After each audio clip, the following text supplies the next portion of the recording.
नमस्कार, आप सभी का स्वागत है एक्सेलशियर न्यूज़ में। दर्शकों, जिस तरह से जम्मू को स्मार्ट सिटी बनाया जा रहा है और स्मार्ट सिटी के तहत जो है यहाँ पर कई तरह की सुविधाएं भी दी जा रही हैं, लेकिन कहीं ना कहीं जो है लोग परेशानियों से भी जो है जूझ रहे हैं। सबसे मुख्य परेशानी है कि जम्मू की सड़कों पर लगने वाला जाम। जी हाँ, ये जाम जो है कई कारणों से लगता है। सबसे प्रमुख कारण इसका है कि इल्लीगल तरीके से जो है वाहन जो हम सड़कों पर खड़ा कर देते हैं। इसके अलावा जो है प्रशासन को पार्किंग स्पॉट्स की बात करें, इसका अधिक निर्माण करना चाहिए और लोगों में हम ये कहना चाहेंगे कि लोगों को भी थोड़ी सी सिविक सेंस होनी चाहिए, ड्राइविंग की नॉलेज होनी चाहिए, ट्रैफिक रूल्स को जो है उन्हें फॉलो करना चाहिए, ताकि सड़कों पर जो है इस तरह से जाम की स्थिति उत्पन्न ना हो। जम्मू शहर को आधुनिक सुविधाओं से लैस करने के लिए जम्मू स्मार्ट सिटी लिमिटेड की ओर से करोड़ों रुपए खर्च करने के बाद भी कई समस्याएं ज्यों की त्यों बनी हुई हैं। इनमें सड़कों के किनारे होने वाली इल्लीगल पार्किंग और जाम की स्थिति सबसे गंभीर मुद्दा है।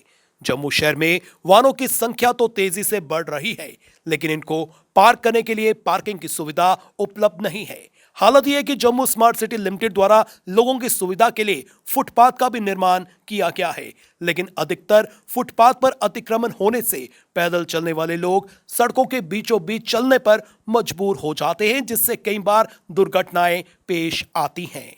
ऐसा नहीं है कि विभाग एंटी एनक्रोचमेंट ड्राइव नहीं चला रहा है, मगर इनका प्रभाव मात्र 1 या 2 दिन तक ही देखने को मिलता है और इसके बाद एनक्रोचर्स पुनः से फुटपाथ को एनक्रोच कर लेते हैं। आपको बता दें कि जम्मू कश्मीर में सालाना 5% की औसत दर से वाहनों की संख्या बढ़ रही है। ये संख्या स्थानीय स्तर पर वाहनों की बिक्री पर आधारित है। इसके अलावा काफी संख्या में लोग बाहरी राज्यों से वाहन खरीदकर जम्मू कश्मीर में प्रवेश करते हैं। इससे शहर में ट्रैफिक का दबाव लगातार बढ़ रहा है। अगर कैलेंडर वर्ष 2023 और 2024 की बात करें तो जम्मू कश्मीर में वाहनों की बिक्री 4.45% बढ़ी है।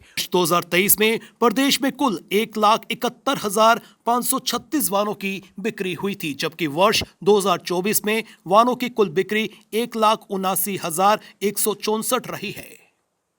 इस बिक्री में सबसे अधिक हिस्सेदारी दोपहिया वाहनों की रही है। दोपहिया वाहनों की बिक्री पिछले 1 साल में 9.79% बढ़ी है, जिसमें इलेक्ट्रिक स्कूटर्स की बड़ी हिस्सेदारी है।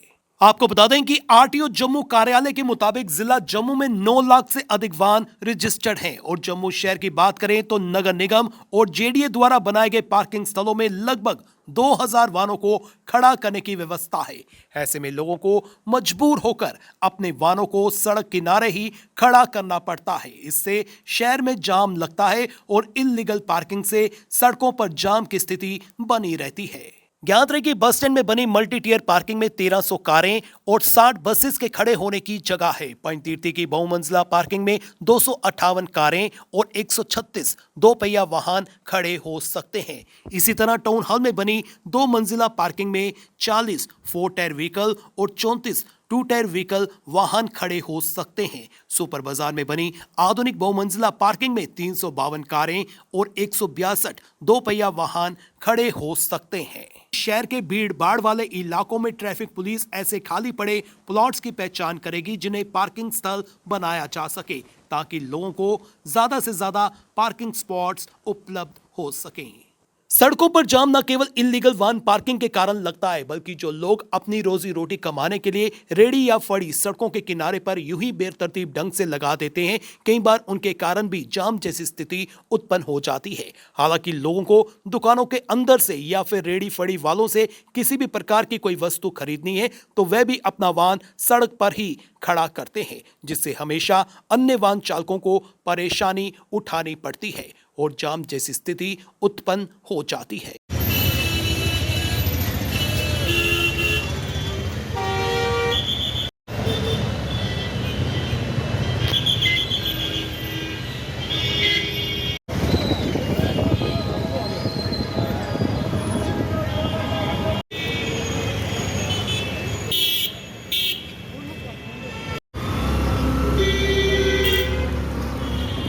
सर देखो, ये पुराना शहर है, लोगों ने शॉपिंग करने तो आना है।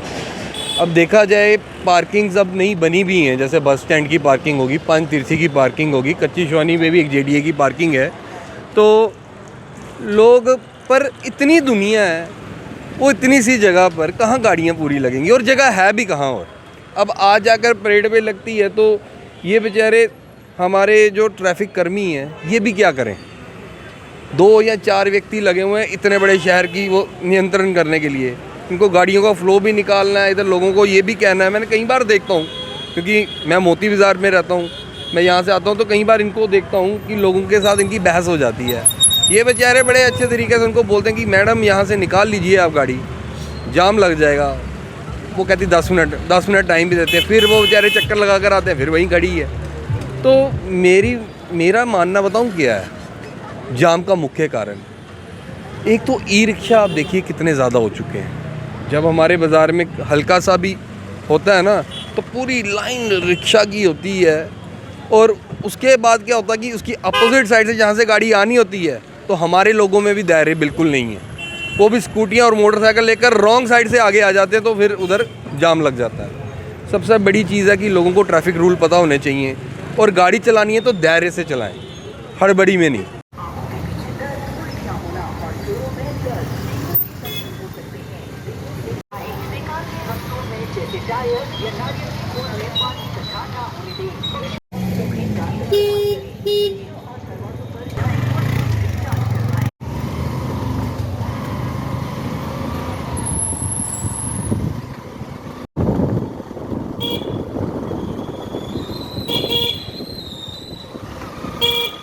सिटी आना हो ना, तो अब ये लगता है कि हम नहीं आए।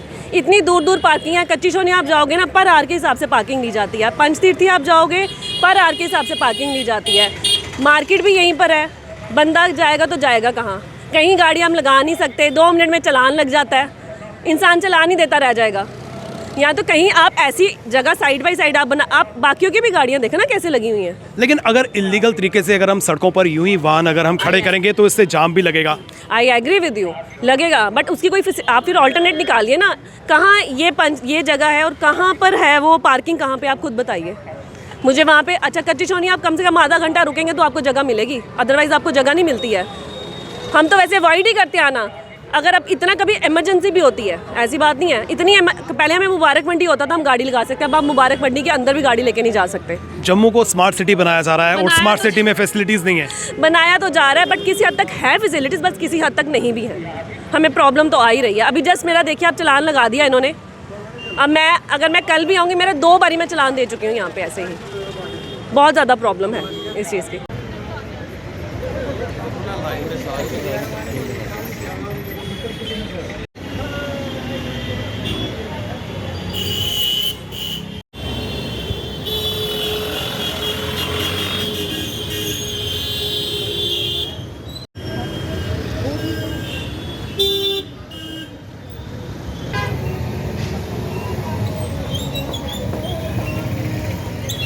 देखो मुख्य कारण मैं ये जाम का ये मानता हूँ कि जैसे कि आप मान लो कि जम्मू जो है एक स्मार्ट सिटी का प्रोजेक्ट जम्मू को मिला है, और जम्मू को सरकार कहती है कि ये स्मार्ट सिटी है, लेकिन स्मार्ट सिटी में रहने के लिए हर एक घर में आज के टाइम पे आप देख रहे हो गाड़ियाँ हैं। और जो गाड़ी वाले लोग हैं वो घर से जब भी गाड़ी लेके निकलते हैं, पहले तो लोगों को यहाँ पे ट्रैफिक के दौरान अगर देखा जाए तो ड्राइविंग सेंस थोड़ी सी कम है, जिस कारण यहाँ पे जाम लगता है। और जो इसका मुख्य कारण देखा जा रहा है वो ये देखा जा रहा है कि जैसे भी कोई अपने घर से गाड़ी लेके निकलता है मार्केट में कोई भी चीज़ परचेज़ करने के लिए, तो उसको वहाँ पे पार्किंग स्पेस नहीं मिलती है। और पार्किंग स्पेस का जो मेन मुद्दा है वो ये है कि आप देख सकते हैं कि यहाँ पे रोड पे जगह जगह कितनी सारी रेहड़ियाँ हैं। अगर इन रेहड़ी वाले जो है अगर वो पार्किंग स्पेस की जगह अपनी रेहड़ी लगा के खड़े हो जाएंगे तो पब्लिक पार्किंग कहाँ करेगी, पहली बात। दूसरी बात है पैदल लोग चलते हैं जो, अब पैदल चलने के लिए लोगों को आप देखो इनको जगह नहीं मिल रही। क्यों जगह नहीं मिल रही? जो पैदल चलने के लिए स्मार्ट सिटी में फुटपाथ बनाए गए हैं, तो फुटपाथ पे लोग अपने वहाँ पर रोड जो फुटपाथ है उसको कवर करके बैठे हैं, वहाँ पे फड़ियाँ लगा के बैठे हैं। तो ये चीज़ें सारा मुद्दा जो है ये सरकार को इस पर गौर करना चाहिए कि रेहड़ी वालों को रेहड़ी की जगह देनी चाहिए।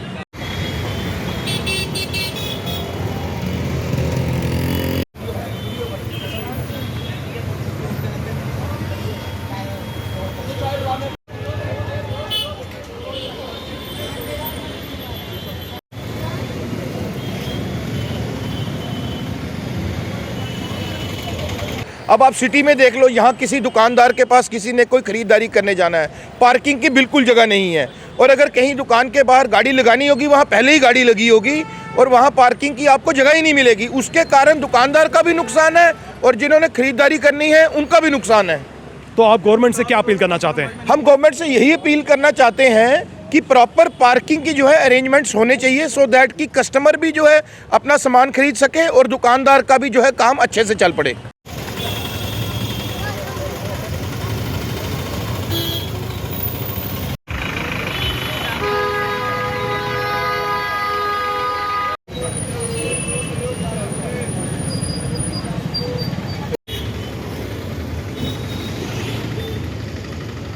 गौरव जी, जिस तरह से जम्मू को स्मार्ट सिटी बनाया जा रहा है, लेकिन स्मार्ट सिटी के तहत जो है कई तरह की डेवलपमेंटल कार्य भी किए जा रहे हैं, लेकिन समस्याओं की बात करें तो यहाँ पर सबसे बड़ी समस्या है सड़कों पर लगने वाला जाम। किस नज़रिए से देखते हैं? ये सड़कों पे लगने वाला जाम इस तरह से है, देख लो जैसे गाड़ियाँ हैं हमारी, इनका कोई भी सेंस नहीं है, कहाँ पे ब्रेक मारनी है, कहाँ नहीं ब्रेक मारनी है।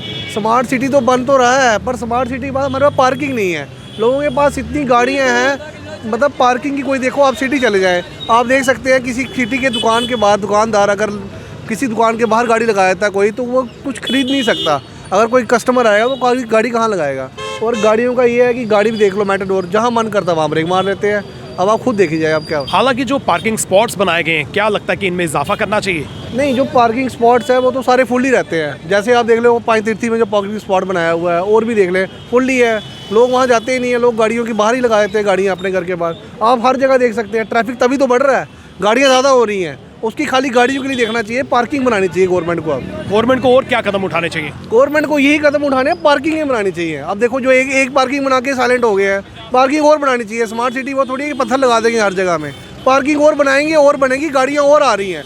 आरटीओ तो गाड़ियाँ देता जा रहा है, तो ये गाड़ियाँ लगेंगी कहाँ पे? मेन रोड पे लग जाएंगी तो ट्रैफिक तभी होती रहेंगी। जब ट्रैफिक होगी तो बस फिर वो जाम लग जाएगा, जाम लगेगा तो दुनिया बस वेट करती रहेगी उस चीज़ को। जम्मू को अगर हम सचमुच स्मार्ट बनाना चाहते हैं तो हम सबको जो है अपनी अपनी जिम्मेदारी का एहसास होना चाहिए। प्रशासन से हम यही अपील करना चाहते हैं कि फैसिलिटीज़ की बात करें तो फैसिलिटीज़ में जो है एनहांस करना चाहिए, और आम जनता से, विशेष प्रकार से वाहन चालकों से हम यही अपील करना चाहते हैं कि उन्हें अपने वाहन जो है बेतरतीब ढंग से जो है सड़कों पर यूं ही पार्क नहीं करने चाहिए। फिलहाल करण सिंह और मुझे यानी कि रितेश गुप्ता को दीजिए इजाज़त, और आप देखते रहें एक्सेलशियर न्यूज़।